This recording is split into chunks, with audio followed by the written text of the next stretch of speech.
દુર્વાસા ઋષિનો શ્રાપ અને ઘનશ્યામ જન્મોત્સવ. કોઈ એક સમયે મરીચ્યાદિક ઋષિઓ બદ્રિકાશ્રમમાં શ્રી નરનારાયણ દેવ ભગવાનના દર્શન કરવા માટે ગયા. ત્યાં ઋષિઓની સભામાં ઉદ્ધવજીએ સેવાયેલા શ્રી નરનારાયણ ભગવાન બિરાજી રહેલા હતા. તેમના દર્શન કરીને તે મરીચ્યાદિક ઋષિઓ સભામાં બેઠા. ભગવાને તેમને ભરતખંડનું વૃત્તાંત પૂછ્યું, જેથી તે ઋષિઓએ પોતે જેવું જોયું હતું તેવું સઘળું વૃત્તાંત કહ્યું. તે વખતે મરીચ્યાદિક ઋષિઓને બદ્રિકાશ્રમમાં આવેલા જાણીને ધર્મ અને મૂર્તિ પણ તેમને મળવા ત્યાં સભામાં આવ્યા. તેમનો સત્કાર શ્રી નરનારાયણ ભગવાને તથા મરીચ્યાદિક ઋષિઓએ કર્યો અને મૂર્તિ સહિત ધર્મ દર્ભના આસન પર બિરાજ્યા. તે સમયે નારાયણ ભગવાન મરીચ્યાદિક ઋષિઓએ કરેલી ભરતખંડના વૃત્તાંતની વાત ધર્મદેવને કહેવા લાગ્યા. તે વખતે બધા નારાયણ ભગવાનની વાર્તાને સાંભળવામાં તલ્લીન થયેલા હતા. તે સમયે ભગવાનની પ્રેરણાથી દુર્વાસા મુનિ કૈલાસથી શ્રી નરનારાયણ ભગવાનના દર્શનાર્થે આવ્યા.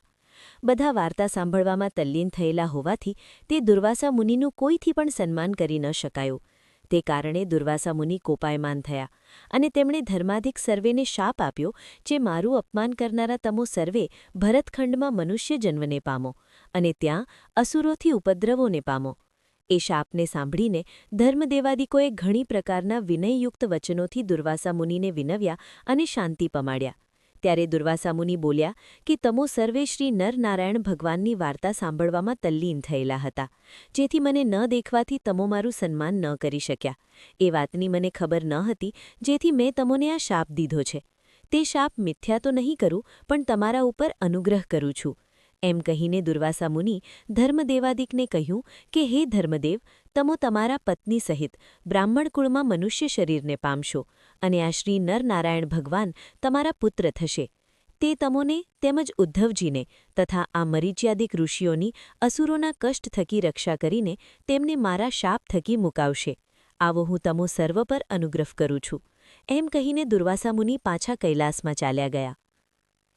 આ શાપને સાંભળીને ધર્મદેવ અને તેમના પત્ની મૂર્તિ તથા ઉદ્ધવજી અને મરીચ્યાદિક ઋષિઓ જ્યારે ખેદ પામવા લાગ્યા, ત્યારે શ્રી નારાયણ ભગવાને ધર્માદિક સર્વેને કહ્યું કે અપરાધ વિનાના દુર્વાસાના શાપને હું ટાળવા સમર્થ છું, પરંતુ હાલમાં ભરતખંડમાં કળીબળને પામીને અધર્મ તેમજ અસુરો બહુ વૃદ્ધિ પામેલા છે.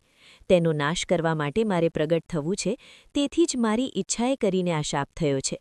માટે હે ધર્મ, હું તમારે ત્યાં પુત્રરૂપે પ્રગટ થઈને તે અસુરોનો અને અધર્મનો નાશ કરીશ અને તમારી સર્વની રક્ષા કરીશ.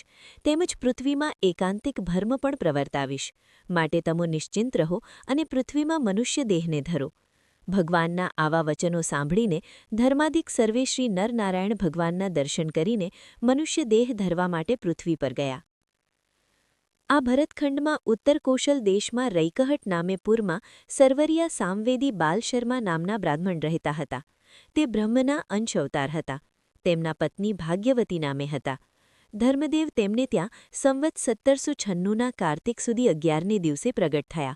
બાલશર્માએ પુત્રના જાતકર્માદિક સંસ્કાર કરીને પુત્રનું નામ દેવશર્માએ ઉધારણ કર્યું. એ જ દેશમાં છપૈયા નામે પુરમાં ત્રિવાડી કૃષ્ણ શર્મા રહેતા હતા. તેમના પત્ની ભવાની નામે હતા. શ્રી મૂર્તિ તેમને ત્યાં સંવત 1798ના કાર્તિક સુધી 15ના રોજ સાંજના સમયે પ્રગટ થયા. તેઓ નાનપણથી જ શ્રીકૃષ્ણ ભગવાનની ભક્તિ અતિશય કરતા હોવાથી તેમનું ભક્તિ એવું નામ ધારણ કરવામાં આવ્યું. સમય જતાં દેવશર્મા અને ભક્તિના વિવાહ કરવામાં આવ્યા. ત્યાર પછી ભક્તિદેવીના પિતા શ્રીકૃષ્ણ શર્માએ પોતાના જમાઈ દેવશર્માને પોતાને ઘેર છપૈયામાં રાખ્યા. દેવશર્માને ધર્મમાં અતિશય દૃઢકને વર્તતા જોઈને સર્વ મનુષ્યો તેમને ધર્મદેવ એવા નામે બોલાવવા લાગ્યા. ગૃહસ્થાશ્રમી થયેલા આ દંપતીને અસુરજનો ઘણો જ ત્રાસ આપવા લાગ્યા. તેથી ધર્મદેવ પોતાના પત્ની સહિત અયોધ્યા ગયા. ત્યાં પણ ત્રાસ થવાથી પછી કાશી ગયા. ત્યાં થોડા દિવસો રહ્યા, પણ ત્યાં વળી અસુરોનો ઉપદ્રવ થવા લાગ્યો, જેથી કાશીથી તેઓ પ્રયાગરાજ ગયા. ત્યાં તેમને ઉદ્ધવનો અવતાર રામાનંદ સ્વામી મળ્યા. તેમના થકી તેમણે ભાગવતી દીક્ષા ગ્રહણ કરી. ત્યાંથી તેઓ પાછા છપૈયા આવ્યા. ત્યાં તેમના ઘણા શિષ્યો થયા અને અન્ન વસ્ત્રો આપવા લાગ્યા, જેથી ધર્મદેવ સમૃદ્ધિવાળા થયા.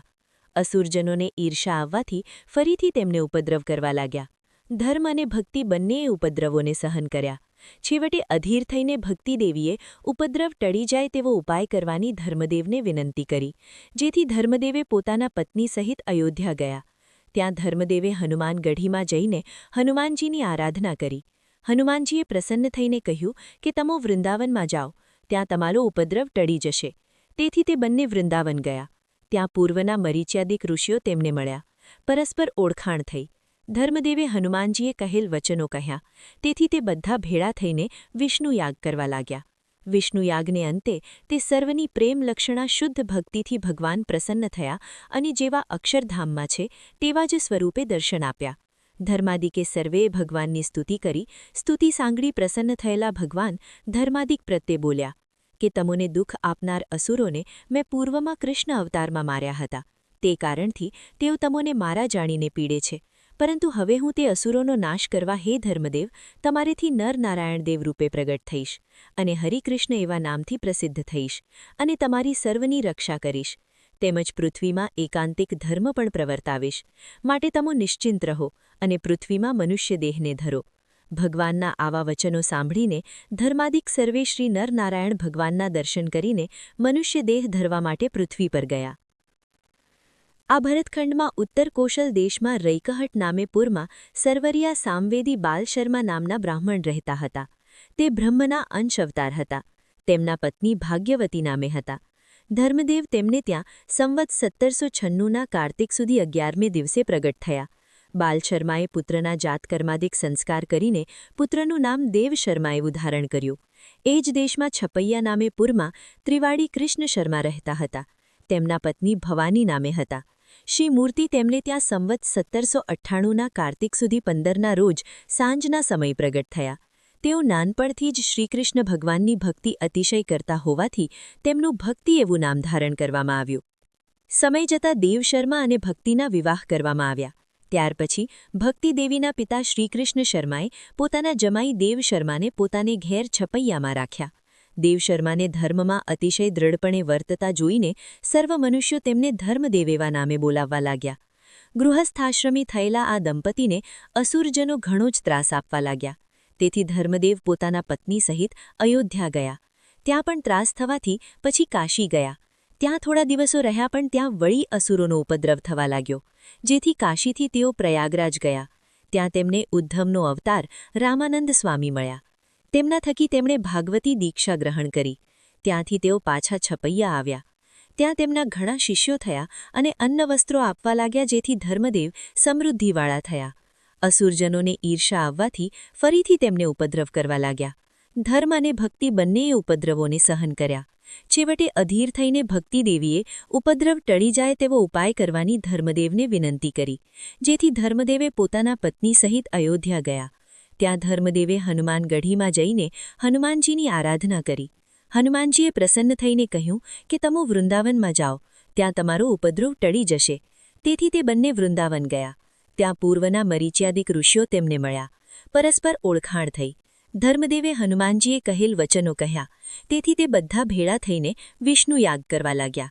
વિષ્ણુયાગને અંતે તે સર્વની પ્રેમલક્ષણા શુદ્ધ ભક્તિથી ભગવાન પ્રસન્ન થયા અને જેવા અક્ષરધામમાં છે તેવા જ સ્વરૂપે દર્શન આપ્યા. ધર્માદિકે સર્વેએ ભગવાનની સ્તુતિ કરી. સ્તુતિ સાંભળી પ્રસન્ન થયેલા ભગવાન ધર્માદિક પ્રત્યે બોલ્યા કે તમોને દુઃખ આપનાર અસુરોને મેં પૂર્વમાં કૃષ્ણ અવતારમાં માર્યા હતા. તે કારણથી તેઓ તમોને મારા જાણીને પીડે છે. પરંતુ હવે હું તે અસુરોનો નાશ કરવા હે ધર્મદેવ તમારેથી નરનારાયણ દેવ રૂપે પ્રગટ થઈશ અને હરિકૃષ્ણ એવા નામથી પ્રસિદ્ધ થઈશ અને તમારી સર્વની રક્ષા કરીશ. તેમજ પૃથ્વીમાં એકાંતિક ધર્મ પણ પ્રવર્તાવીશ. માટે તમો નિશ્ચિંત રહો અને પૃથ્વીમાં મનુષ્ય દેહને ધરો. ભગવાનના આવા વચનો સાંભળીને ધર્માદિક સર્વે શ્રી નરનારાયણ ભગવાનના દર્શન કરીને મનુષ્ય દેહ ધરવા માટે પૃથ્વી પર ગયા. આ ભરતખંડમાં ઉત્તર કોશલ દેશમાં રૈકહટ નામે પુરમાં સરવરિયા સામવેદી બાલશર્મા નામના બ્રાહ્મણ રહેતા હતા. તે બ્રહ્મના અંશ અવતાર હતા. તેમના પત્ની ભાગ્યવતી નામે હતા. ધર્મદેવ તેમને ત્યાં સંવત 1796ના કાર્તિક સુધી 11ને દિવસે પ્રગટ થયા. બાલશર્માએ પુત્રના જાતકર્માદિક સંસ્કાર કરીને પુત્રનું નામ દેવશર્મા એવું ધારણ કર્યું. એ જ દેશમાં છપૈયા નામે પુરમાં ત્રિવાડી કૃષ્ણ શર્મા રહેતા હતા. તેમના પત્ની ભવાની નામે હતા. શ્રી મૂર્તિ તેમને ત્યાં સંવત 1798ના કાર્તિક સુધી 15ના રોજ સાંજના સમય પ્રગટ થયા. તેઓ નાનપણથી જ શ્રીકૃષ્ણ ભગવાનની ભક્તિ અતિશય કરતા હોવાથી તેમનું ભક્તિ એવું નામ ધારણ કરવામાં આવ્યું. સમય જતાં દેવશર્મા અને ભક્તિના વિવાહ કરવામાં આવ્યા. ત્યાર પછી ભક્તિદેવીના પિતા શ્રીકૃષ્ણ શર્માએ પોતાના જમાઈ દેવશર્માને પોતાને ઘેર છપૈયામાં રાખ્યા. દેવશર્માને ધર્મમાં અતિશય દૃઢપણે વર્તતા જોઈને સર્વ મનુષ્યો તેમને ધર્મદેવ એવા નામે બોલાવવા લાગ્યા. ગૃહસ્થાશ્રમી થયેલા આ દંપતીને અસુરજનો ઘણો જ ત્રાસ આપવા લાગ્યા. તેથી ધર્મદેવ પોતાના પત્ની સહિત અયોધ્યા ગયા. ત્યાં પણ ત્રાસ થવાથી પછી કાશી ગયા. ત્યાં થોડા દિવસો રહ્યા પણ ત્યાં વળી અસુરોનો ઉપદ્રવ થવા લાગ્યો, જેથી કાશીથી તેઓ પ્રયાગરાજ ગયા. ત્યાં તેમને ઉદ્ધવનો અવતાર રામાનંદ સ્વામી મળ્યા. તેમના થકી તેમણે ભાગવતી દીક્ષા ગ્રહણ કરી. ત્યાંથી તેઓ પાછા છપૈયા આવ્યા. ત્યાં તેમના ઘણા શિષ્યો થયા અને અન્ન વસ્ત્રો આપવા લાગ્યા, જેથી ધર્મદેવ સમૃદ્ધિવાળા થયા. અસુરજનોને ઈર્ષા આવવાથી ફરીથી તેમને ઉપદ્રવ કરવા લાગ્યા. ધર્મ અને ભક્તિ બંનેએ ઉપદ્રવોને સહન કર્યા. છેવટે અધીર થઈને ભક્તિદેવીએ ઉપદ્રવ ટળી જાય તેવો ઉપાય કરવાની ધર્મદેવને વિનંતી કરી, જેથી ધર્મદેવે પોતાના પત્ની સહિત અયોધ્યા ગયા. ત્યાં ધર્મદેવે હનુમાનગઢીમાં જઈને હનુમાનજીની આરાધના કરી. હનુમાનજીએ પ્રસન્ન થઈને કહ્યું કે તમો વૃંદાવનમાં જાઓ, ત્યાં તમારો ઉપદ્રવ ટળી જશે. તેથી તે બંને વૃંદાવન ગયા. ત્યાં પૂર્વના મરીચાદિક ઋષિઓ તેમને મળ્યા. પરસ્પર ઓળખાણ થઈ. ધર્મદેવે હનુમાનજીએ કહેલ વચનો કહ્યા. તેથી તે બધા ભેળા થઈને વિષ્ણુયાગ કરવા લાગ્યા. વિષ્ણુયાગને અંતે તે સર્વની પ્રેમલક્ષણા શુદ્ધ ભક્તિથી ભગવાન પ્રસન્ન થયા અને જેવા અક્ષરધામમાં છે તેવા જ સ્વરૂપે દર્શન આપ્યા. ધર્માદિક સર્વેએ ભગવાનની સ્તુતિ કરી. સ્તુતિ સાંભળી પ્રસન્ન થયેલા ભગવાન ધર્માદિક પ્રત્યે બોલ્યા, તમોને દુઃખ આપનાર અસુરોને મેં પૂર્વે કૃષ્ણાવતારમાં માર્યા હતા. તે કારણથી તેઓ તમોને મારા જાણીને પીડે છે. પરંતુ હવે હું તે અસુરોનો નાશ કરવા, હે ધર્મદેવ, તમારા થકી નરનારાયણ દેવરૂપે પ્રગટ થઈશ અને હરિકૃષ્ણ એવા નામથી પ્રસિદ્ધ થઈશ અને તમારા સહુની રક્ષા કરીશ તથા અધર્મ સર્ગનો વિનાશ કરીશ, તેમજ એકાંતિક ધર્મને પ્રવર્તાવીશ અને તમો સહુને દુર્વાસાના શાપથી મુકાવીશ.